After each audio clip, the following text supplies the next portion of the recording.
Shaktiya Namaha, Om Shaktiya Namaha, Om Shaktiya Namaha. May the Divine Mother guide and inspire me. Namo Guru Be, Namo Deva Be, Namo Dakini Be. May I achieve total liberation for the benefit of all beings. May all of my friends and my enemies achieve total liberation for the benefit of all beings. So, the people in the community of refuge recovery all over everywhere that I'm seeing, their messages, the memes, the sentiment, the response, the way people are feeling and so forth. I want to just say that I feel like this is really tender and people are really trying to practice Dharma. And I want to acknowledge a couple of things. One is that, I've said everything I've had to say about the situation and teachers in general, and, fake teachers versus real teachers and all that. But I will say something. What Noah has done and what the community has done to address mental health from a Buddhist perspective, and mental health meaning everything that we suffer from as addicts, including our addiction, but not limited to that, right? Everything that he has done, nobody else has done. I've had the door slammed in my face from Buddhists on mental health for decades and emotional health. They're just not equipped. So this is a really, really important thing to acknowledge. It doesn't excuse bad behavior. And, everything I said I hold to, and the points are reiterated even more obviously, that if we, our Dharma in our personal life is our Dharma. If we can't practice our Dharma in our personal life, then we have no Dharma. It's just talk. So we can't say, well, it didn't affect any students and it wasn't directly involved with anybody. No, the way you live affects everybody. The way you live affects the perception of your teaching. Okay, so that point is still solid, and I hold to it, and I've been saying it for years. But it also really strikes me that there's an international community of really compassionate people who suffer and who are trying to live what Buddha taught, trying to live a life of compassion and mindfulness and forgiveness. So let's do that. But let's not do that at the expense of selling ourselves out, like I've written, that I've done. I'm a perfect example of a codependent, trauma-bonded Stockholm syndrome, make excuses, people please, overlook the bad behavior, still offer service because I'm being compassionate, because I'm being selfless. So we have to find that line within ourselves that says there's a difference between being selfless and self-deprecating and self-destructive. We can't let the blade of compassion that we use to cut through illusion cut our own heads off, because then we can't practice shit. Then we got nothing to work with. Does that make sense? And when we talk about Manjushri's sword, typically it's said to be the sword that has wisdom on one end, on one side of the blade, and compassion on the other. And we talk about this a lot in the two truths, or in the paths. But the way I'm looking at it and trying to kind of connect to that double-edged sword right now is the sword of compassion. We need to have discerning wisdom to know where we're turning the sword of compassion on ourselves. So, we can be compassionate to our captor, to our whoever it is, our abuser, whoever is harming us, whoever is hurting us, whoever may be intentionally abusing us. All of us in recovery know about being in the abusive relationships. We're either the aggressor or the victim of this, right? So, this is pretty easy for us to understand. Just like attachment is pretty easy for us to understand. And like I've always said for over a decade, if you understand attachment from the addict's perspective, you understand Buddhism better than anybody. Because you won't have to sit there for 30 years meditating on what attachment is and noticing your attachments. You can just remember your last day using, right? So I apologize for the podcast today being sort of sewn together from different clips that I took over a couple of different times when I had thoughts. I just wanted to record them. I don't know of a great system for doing that, but I wanted to record these things before I forgot them. So just kind of speaking to what's come out this week with the letter that Noah Levine wrote in response to his his current position on what he wants to continue doing, which he has the right to do. You can pay attention, you can go to teachings or not, totally up to you. Like I said, I don't follow. I have follow masters, and so I'm not saying anything negative necessarily, but I do have opinions on the validity of some of the things that are being said and so forth. But in reality, it's up to each person to, like I said in the book, How to Find a Spiritual Teacher, in the podcast that inspired that book, be a good consumer and make sure that you're not following along blindly. Now the feminists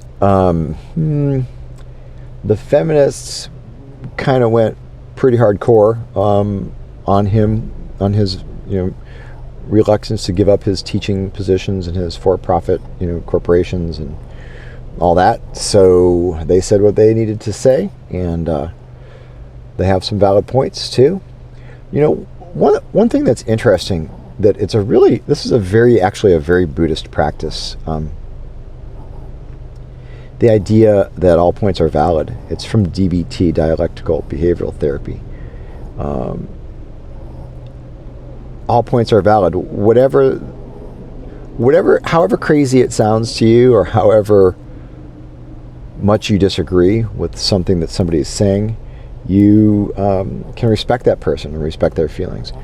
And I've heard, interviewers use it. I've heard Howard Stern use it when he just, somebody's just really going off of some kind of crazy tangent, and he'll say, well, I respect your feelings. I disagree with you. This is how I see it. But, it's a nice way to validate people and to not cause emotional trauma and not cause, further harm. So trying to keep our vows if we can in that way. And we have just, to extend the podcast to the next of the precepts of the lay vows, and quoting my book, The Power of Vow, on the section which I included in How to Find a Spiritual Teacher. So I just want to kind of talk about this a little bit. I vow not to lie. And we talk a lot, if you're in a 12-step program, we talk a lot about what we call cash register honesty.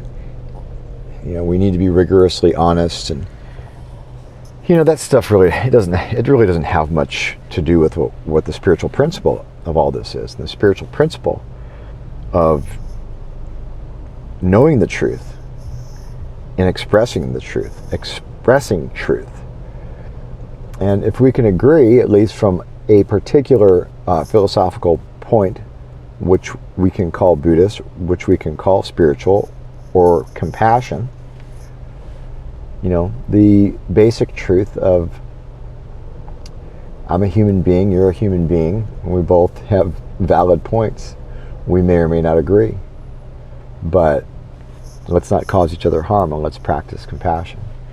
So, like I was saying, I'm just really impressed with how many new Buddhists there are. I mean, of any criticism, that the teachers have had, for Noah especially, we can say, look, there's thousands and thousands of Buddhists, would-be, new, practiced, experienced, people that are trained in mindfulness and so forth, too, that weren't there before.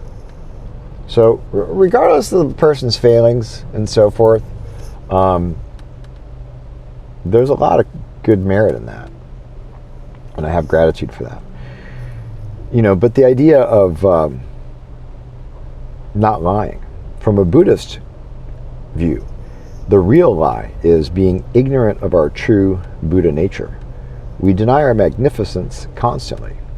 We sell ourselves short, keep the bar too low, and have few expectations of greatness. On the other hand, we may be grandiose and prop ourselves up into quote-unquote prideful balloons, as they say in meetings. Our consideration as Dharma practitioners includes not lying in any of the obvious ways. It also transcends convention. We get to know who we really aren't when we get sober. And as we delve into Dharma, we begin to see the past. We get to see past the ignorance of our egoic delusion into the essence of our true nature. The self doesn't, and so this is what I mean by this. The essence of our true nature is that the self doesn't really exist. It's a composite that we label as a self. So we can use the vows, meditations, study, and other practices to crack open the ego and peer into the light of our innate Buddhahood as we go one day at a time. There are many ways to lie. We might think of a lie as intentionally telling an untruth. We know better. Do we always live up to the standard of being truthful? Few probably do. To say that we acknowledge or that we knowingly lie to others or ourselves is to assume that we know the full truth. One of the three kleshas, a poison in Buddhism, is ignorance, alongside attachment and aversion. It's the root of all delusions and the basis for which all suffering arises. In other words, if we knew to the core that we were really Buddhas, we would be free of the sufferings of samsara. Not knowing that, we suffer. So we might think we know that. We might say those words. It's very easy. And I put into the second book in the Yoga of Transformation series, the Yoga of Letting Go, I put a section on spiritual bypassing that I had actually written a few years ago when I was trying to do a book on yoga and recovery, but it just didn't fit with what I needed to say. So I kind of saved it and brought it back up and rewrote it for this book.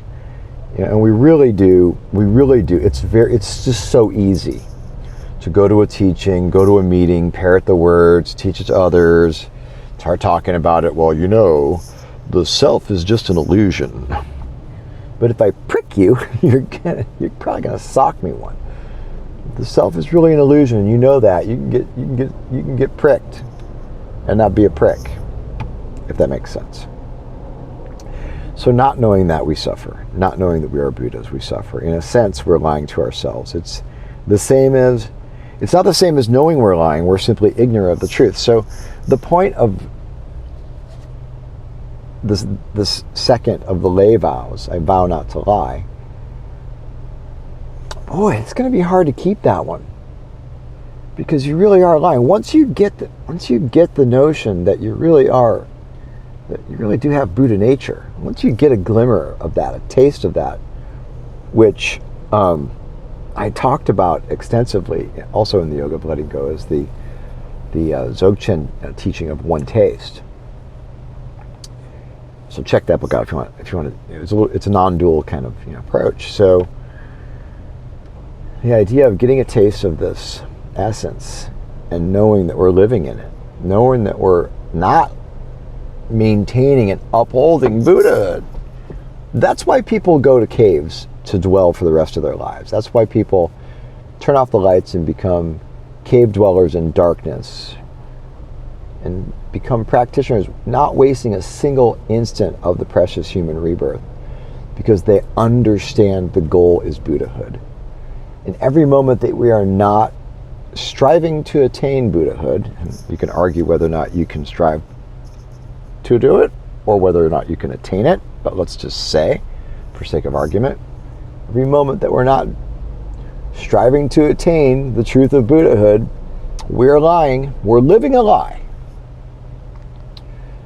So that's a really interesting perspective. Are we really ever telling the truth? So we can get a little bit humble behind that. And, people in AA used to say, oh, you know how he's lying? His lips are moving. Well, you know how you know you're lying? You're not showing the signs of the Buddha. What is it? Somebody correct me. I think there's 21 signs.